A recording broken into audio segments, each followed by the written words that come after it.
Hello hi friends, வாங்க நம்ம ரவா கேசரி செய்யலாம்.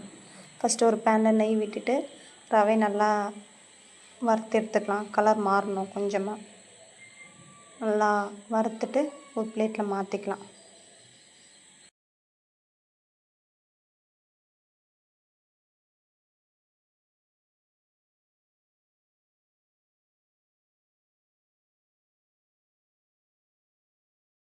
தட்டில் மாற்றின பிறகு அதே பேனில் கொஞ்சமாக நெய் விட்டு முந்திரி திராட்சை நல்லா வறுத்து எடுத்துக்கலாம். கலர் மாறணும் கொஞ்சமாக.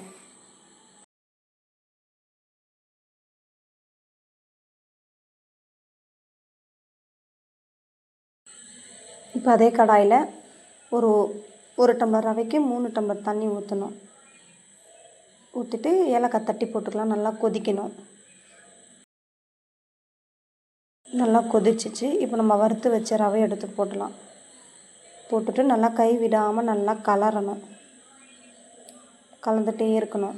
நல்லா கை விட்டோம்னா கொஞ்சம் கட்டி கட்டி ஆகிட்டனால நம்ம கை விடாமல் கலரினே இருக்கலாம்.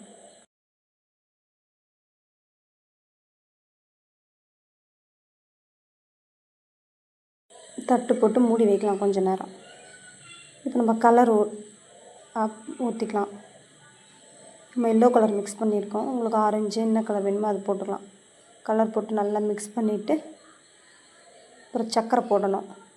ஒரு டம்ளர் ரவை போட்டோமா அதே ஒரு டம்ளர் ஃபுல்லாக சர்க்கரை போடணும். சர்க்கரை போட்டு நல்லா மிக்ஸ் பண்ணி விட்டுடலாம். மிக்ஸ் பண்ணால் அது நல்லா உருகி இதுவாக வரும். தட்டு போட்டு மூடி வைக்கலாம் கொஞ்சம் நேரம். தட்டு திறந்து பார்த்தா நல்லா கொஞ்சம் நல்லா வெந்துட்டுருக்கும். இந்த ஸ்டேஜில் நம்ம வறுத்து வச்சு முந்திரி திராட்சை அதெல்லாம் போட்டு நல்லா கலர் விடலாம்.